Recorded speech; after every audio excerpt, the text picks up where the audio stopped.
안녕하십니까. 이번 시간에는 집안 내 응력 네 번째 시간으로 지난 시간에 배웠던 내용을 잠깐 살펴보고 진행하도록 하겠습니다.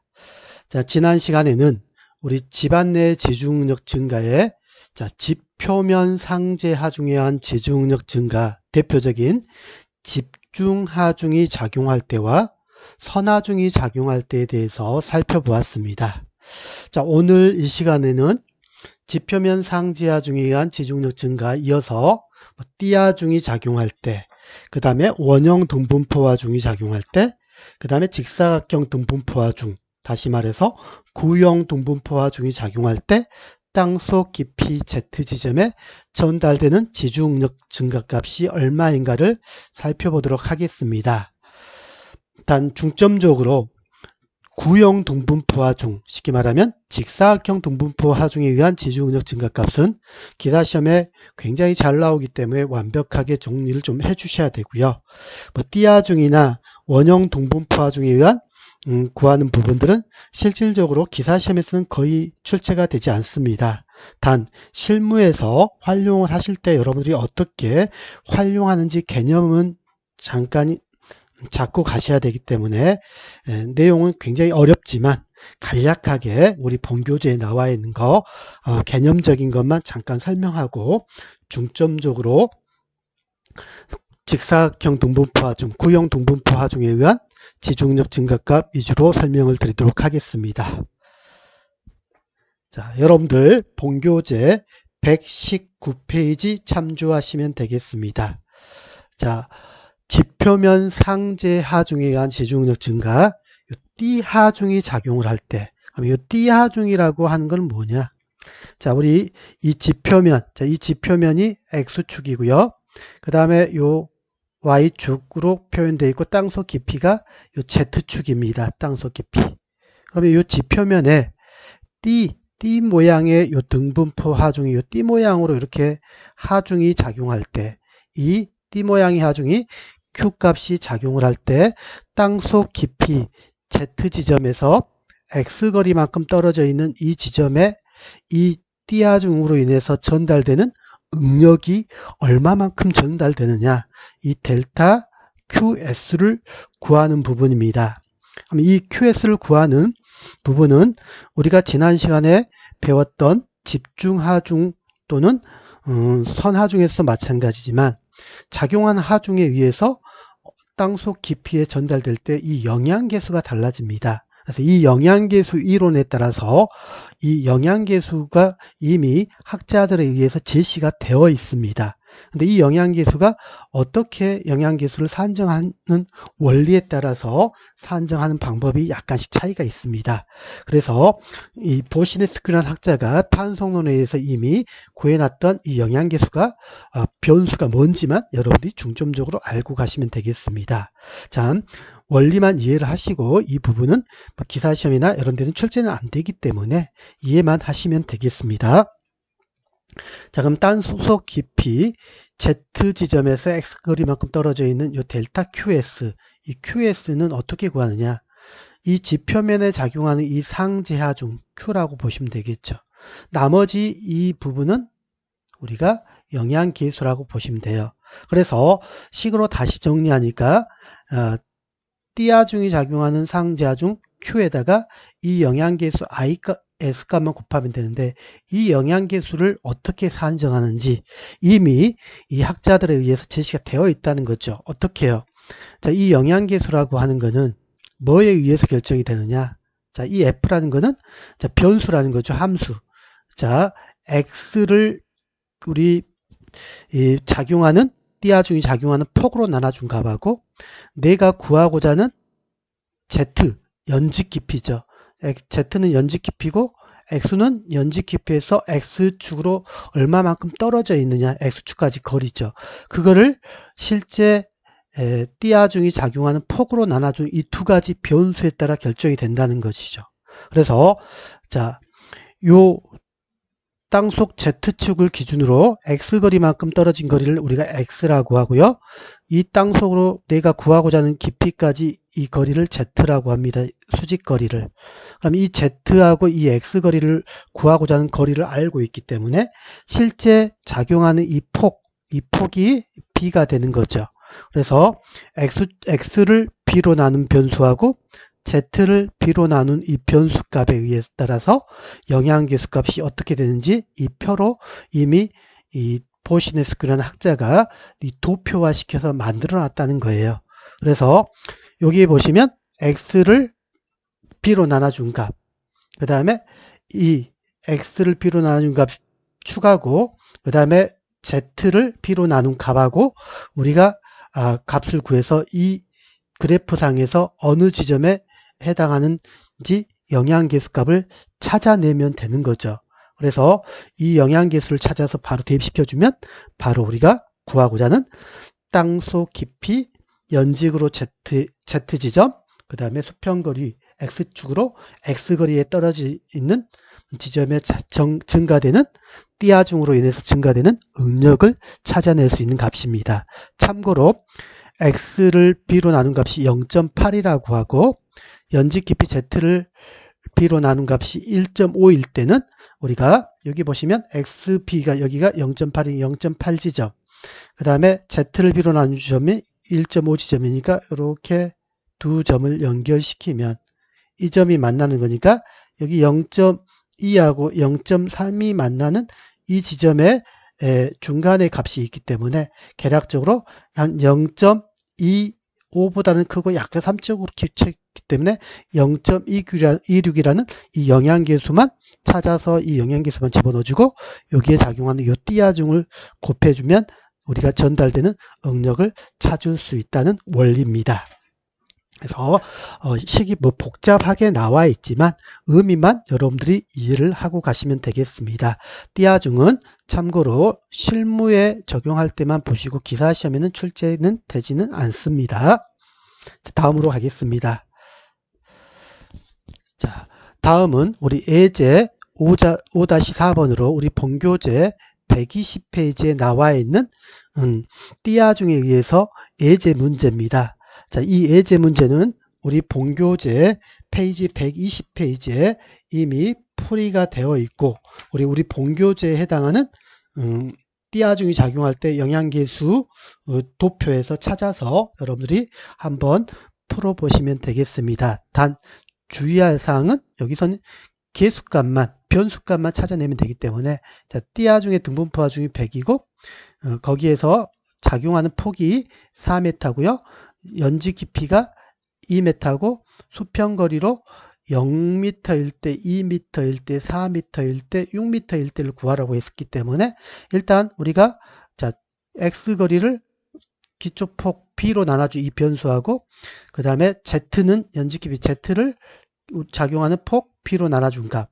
b는 띠아중이 작용하는 폭은 4m라고 정해져 있고 z도 2m라고 정해져 있는데 이 x는 0일 때, 2일 때, 4일 때, 6일 때 각각의 케이스별로 증가량을 다 구하라는 문제이기 때문에 여러분들이 본교재의 풀이 과정을 보시면 이 변수 b분의 x값만 변하고 b분의 z는 동일하기 때문에 거기에서 도표에 해당하는 영향계수 i값만 찾아가지고 우리가 구하고자 하는 증가된 델타 시그마 값은 띠아중 Q에다가 이 영향계수만 곱해주면 되더라. 그래서 이 영향계수는 케이스별로 구해서 대입을 하면 여러분들이 쉽게 찾아내실 수 있을 겁니다. 그래서 120페이지 보시면 x거리가 0일 때, 그 다음에 2m, 4m, 6m일 때 각각 x 나누기 b, z 나누기 b 이 변수에 따라서 영향계수 값이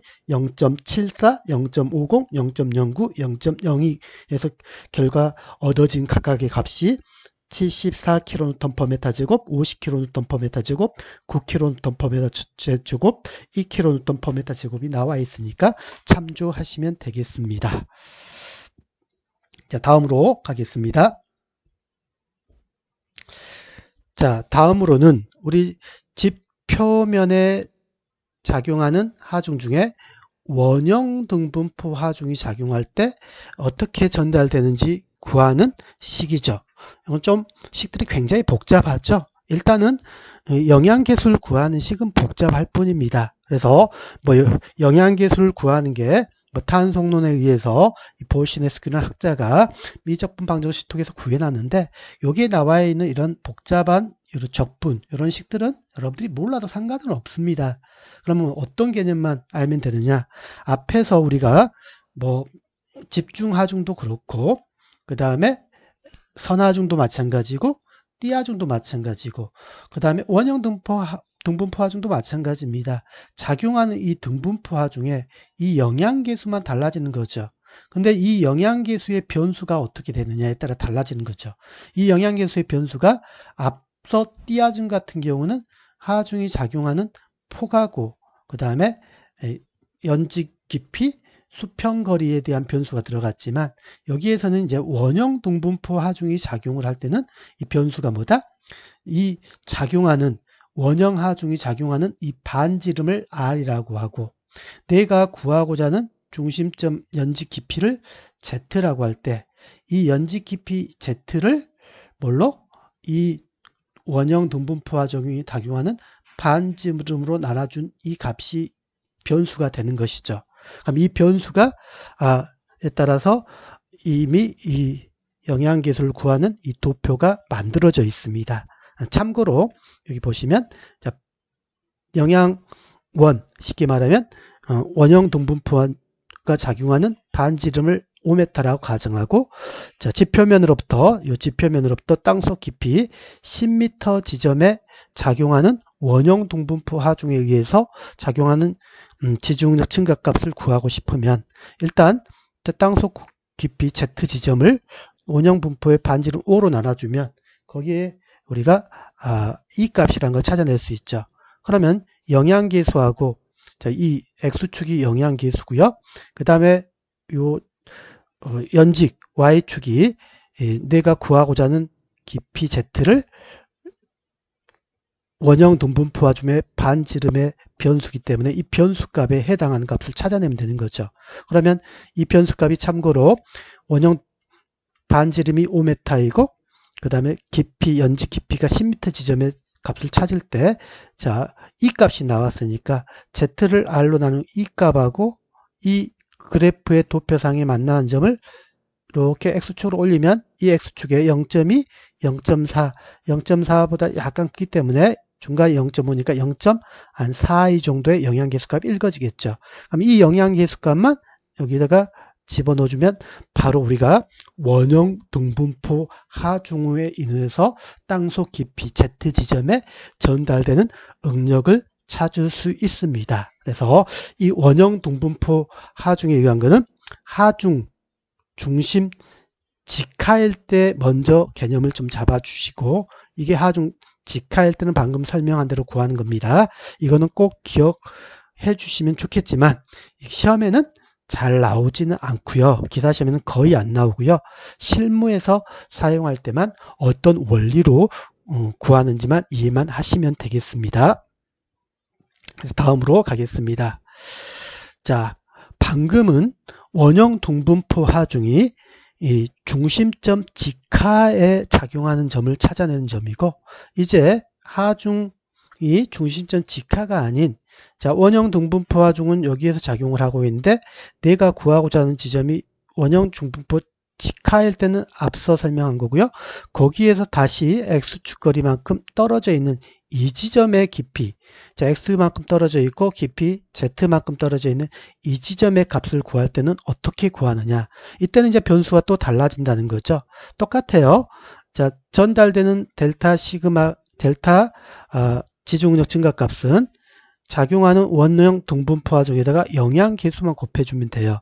근데 이 영양계수가 이제 변수가 두 가지로 들어간다는 거죠. 앞서 중심점일 때는 변수가 하나였죠. 내가 구하고자 하는 연직 깊이를 원형 등분포 하중의 반지름으로 나눠준 값이었는데 자, 이렇게 중심점이 아닐 때는 어떻게 된다? 변수가 이 두 가지로 나눠진다는 거죠. 그럼 이거는 아까 중심점일 때는 내가 구하고자 하는 연직 깊이를 반지름으로 나눠주는 거죠. 원형 분포 하중에.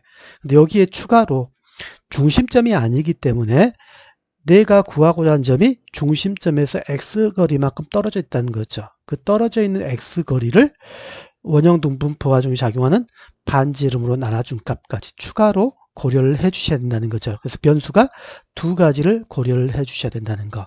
참고로 이 원형 등분포 하중의 반지름은 1m라고 가정하고 연직 깊이가 5m, 중심의 축에서 x축으로 4m 떨어져 있는 지점에 영향계수는 어떻게 찾는다? 자, 변수가 먼저 x축 거리를 원형 등분포 하중의 반지름으로 나눠주니까 이 값이 나오고요.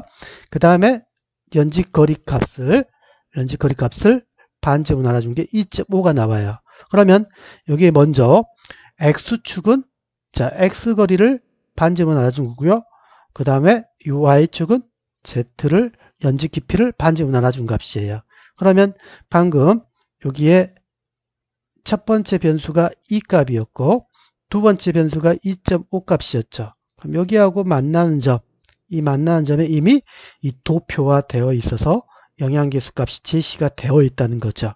그래서 여기가 0.05고 여기에 0.1이기 때문에 이 점인 같은 경우는 0.05보다는 크고 0.1보다는 작겠죠. 그래서 0.06, 0.07, 약 0.08에서 이 영향계수 값이 0.08 정도 된다는 거죠. 그럼 이 영향계수만 여기다 집어넣어 주시면 우리가 이 원형 등분포 하중이 작용할 때 연직 깊이에서 x만큼 떨어져 있는 이 지점에 전달되는 지중 응력을 산정할 수 있더라. 요 개념입니다.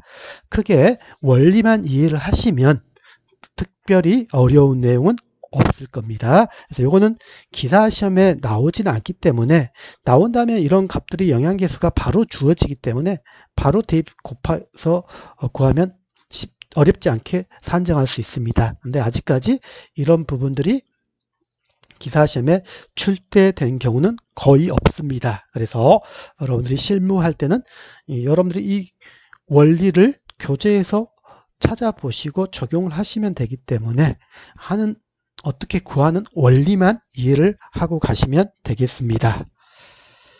자, 이것으로 원형 등분포 하중에 대한 중심점 직하가 아닌 점의 지중력 증가값을 산정하는 방법을 설명을 드렸습니다. 다음으로 하겠습니다.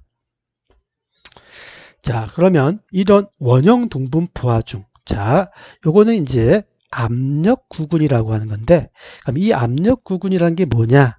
실제 이 원형 등분포 하중이 이렇게 조그맣게 작용할 때하고 원형 등분포 하중이 이렇게 크게 작용할 때, 위쪽에는 아주 양호한 사질토층이 있고 일정 깊이 밑에 이 점송토층이 있다고 가정했을 때, 이렇게 지중 작용하는 응력폭이 작은 이 원형 직경이 작은 이런 응력에 작용하는 영향법인은 실질적으로 요 하중이 작용하는 이 폭에 한 3 내지 4 깊이까지만 영향을 주기 때문에 이렇게 작은 경우에는 밑에 연약 점토층이 있더라도 이렇게 영향을 미치진 않겠죠. 그런데 이 제하 면적이 큰 이런 원형 등분포 하중일 때는 영향 분포 하중이 이 작용하는 폭에 3 내지 4가 되면 이 연약층까지 이렇게 영향을 준다는 거죠. 일단 이렇게 등분포 하중이 작용하는 폭에 이 영향이 주는 이 구근을 우리가 압력 구근이라고 하고요. 이런 압력 구근은 작용하는 폭에 따라 달라지기 때문에 주의를 해야 된다는 것이죠. 어떻게 해요? 이 영향을 미치는 범위가 이렇게 작을 때는 밑에 연약층이 어느 일정 깊이에 있을 때 이런 경우는 연약층에 영향을 안 주지만 이렇게 기초폭이 커버렸을 때는 어느 정도 심도의 연약층이 있었을 때는 연약층까지 이게 영향을 미친다는 거예요.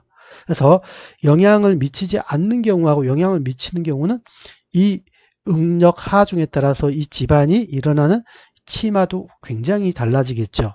그래서 첫 번째 경우 같은 경우 크게 문제가 안 되겠지만 이 두 번째 경우 같은 경우는 이 점송토층에서 발생하는 이 연약층에서 발생하는 이 응력이 전달되기 때문에 여기에 따른 치마에 대한 대책을 고려하지 않으면 구조물의 큰 문제점이 발생한다는 거예요. 그래서 여러분들이 지표면에 하중이 작용하더라도 땅속 깊이에 따라서 이 응력이 얼마만큼 어디까지 전달되느냐에 따라서 영향을 주기 때문에 이 압력 구근을 고려해서 나중에 우리 설계나 이런 데 반영을 해야 된다는 그런 개념이라고 보시면 되겠습니다.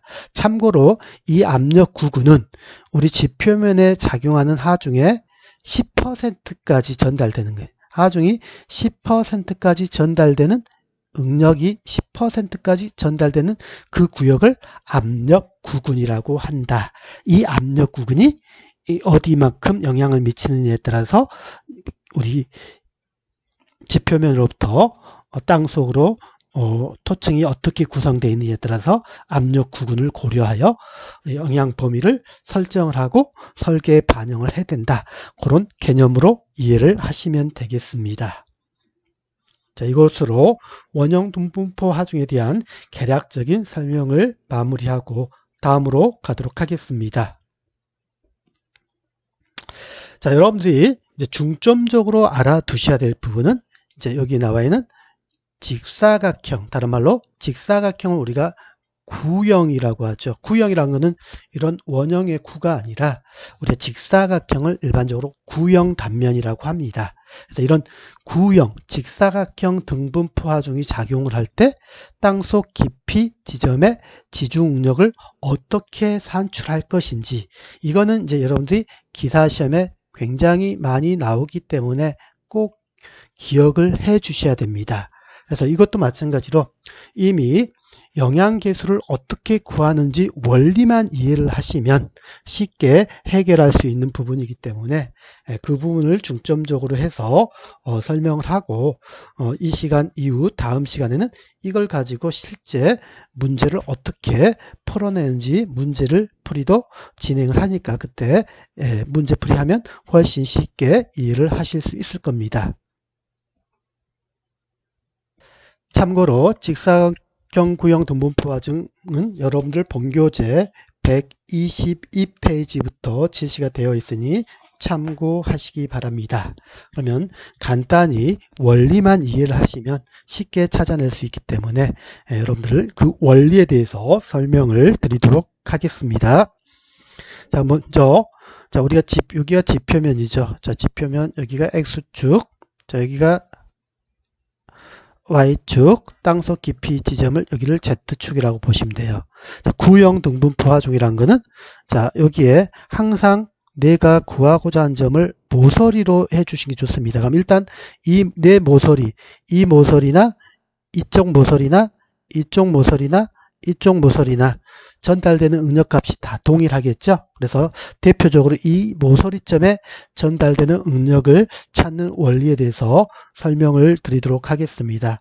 잠깐 지우고 설명드리겠습니다. 그러면 먼저 이 모서리를 가지고 구형 등분포 하중이 작용하는 이 폭을 우리가 B라고 하고요. 요 작용하는 이 길이, 거리를 L이라고 합니다. 그러면 항상 중요한 거는 항상 짧은 게 폭이고 긴 게 길입니다. 그러면 이 모서리점을 중심으로 구형, 이런 직사각형의 등분포 하중이 Q가 단위 면적당 작용을 할 때 이 모서리점 직하 Z 지점에 전달되는 이 지중응력 증가값이 얼마만큼 되느냐, 이걸 찾는 원리를 설명드리는 거죠. 그러면 가장 첫 번째는 이 모서리점 직하예요. 모서리점 직하, 이 모서리점을 가지고 여러분들이 이해를 하셔야지만 나중에 중앙지점, 외부점 이런 부분들을 다 이해할 수 있기 때문에 가장 먼저 항상 내가 구하고자 하는 점을 모서리로 놓고 일단 모서리점 구하는 부분에 대해서 설명을 드리도록 하겠습니다. 그러면 구형 등분포 하중이 작용하는 이 응력을 구형 등분포 하중을 Q라고 하고 땅속 깊이에 전달되는 모서리점에 전달된 걸 델타, 여기서는 QR하고 나왔지만 뭐 델타 시그마라고 봐도 상관없습니다. 응력의 Z지점에 전달되는 응력이라고 봐도 상관없습니다. 거기에 앞서 우리가 배웠던 방법하고 동일하게 영향계수가 곱해지는 거죠. 그럼 이 영양계수를 어떻게 구하는지 이 영양계수를 구하는 원리만 다르다고 보시면 돼요. 그래서 이 영양계수는 두 가지의 함수로 결정이 됩니다. 항상 이 구형 등분포 하중이 작용하는 폭, 짧은 게 폭을 B라겠고 긴 걸 길이라겠죠. 폭을 내가 구하고자 하는 땅속 깊이를 Z라고 했습니다. Z로 나눠준 값을 이 값을 우리가 편의상 M이라고 하고요. 그 다음에 길이를 내가 구하고자 하는 깊이 Z로 나눠준 값을 N이라고 합니다. 그러면 이 M이라는 값하고 N이라는 값을 찾아내면 우리가 요 도표, 자, 이 도표가 이미 만들어져 있어요. 영양계수 도표가. 참고로 보시면 요 X축이 N값이죠. 자, 내 구형 등분포 가지고 작용하는 길이를 내가 구하고자 하는 깊이 Z로 나눠준 값이고 이 Y축 거리가 M이죠. M이 내가 구하고자 하는 연지 깊이 Z, 그 다음에 구형 등분포 하중이 작용하는 폭, 짧은 게 폭이라겠죠. 폭을 B를 나눠준 값이 M이에요. 그럼 참고로 여기서 A씨가 나와 있으니까 내가 구형 등분포 하중이 작용하는 이 폭 B를 1m라고 가정하고 길이가 항상 긴 게 길이라겠죠. 짧은 게 폭이고요. 자, 긴 게 길이가 3.6m라고 가정했을 때 땅속 깊이, 모서리점입니다. 땅속 깊이 Z 지점에 전달되는 응력을 찾아내는데 영양계수는 어떻게 찾느냐. 첫 번째, 짧은 폭 B를 깊이 Z로 나눠준 값이 이게 0.5예요. 이게 M값이라는 거죠. M값. 그 다음에 N값은 자, 길이를 3.6을 내가 구하고자 하는 깊이 4로 나누는 게 0.9 이게 N값이죠. N값. 그럼 M. 자, M은 0.5니까 여기 0.5죠. Y축. 자, N은 0.9니까 여기 0.9죠. 그럼 0.9하고 0.5하고 만나는 점. 이 만나는 점에 여기에 이 도표로 이렇게 만나는 점에 이 도표 값이 여기에 영양계수 값이 0.005에서부터 0.25까지 쭉 영양계수가 표시가 되어 있어요. 그러면 우리가 구했던 M하고 N이 만나는 점 이 값을 읽어내면 된다는 거죠. 그래서 여기에서 계략적으로 읽어내면 여기가 0.11이고 여기가 0.12니까 거기에 중앙점이라고 가정하고 0.115의 영양계수 값이 나오겠죠. 이 영양계수만 여기다 바로 집어넣어주면 이 내 모서리점에 전달되는 지중응력 증가값은 바로 구할 수가 있겠죠. 이 모서리점에 전달되는 이 응력값은 내 모서리는 항상 똑같은 값이 전달되겠죠. 그래서 어느 하나만 구해도 우리가 모서리 값은 바로 구할 수 있습니다. 그러므로 이렇게 이해를 해주시고 다음으로 가겠습니다. 자, 항상 구형 등분포 하중은 일단 우선 모서리점을 기준으로 구한다는 거 꼭 기억하시고요. 자, 다음으로 하겠습니다. 그러면 이제 내가 구하고자 하는 값의 원리를 이제 설명을 드리겠습니다. 자, 모서리점 직하 이외의 지중응력 증가값입니다. 그럼 내가 구하고자 하는 점이 예를 들어서 여기 가운데 점이다 가정했을 때 이 중앙점이면 새로운 이 구형 등분포 하중을 이 전체가 이렇게 작용하는 중앙점일 때하고 그 다음에 작용하는 이 폭에서 요 길이 L에 있는 이 지점일 때하고 구형 등분포 하중이 작용하는 바깥 지점일 때하고 그러면 이런 케이스별로 A점일 때, B점일 때, C점일 때 다 구하는 게 다르다는 거죠.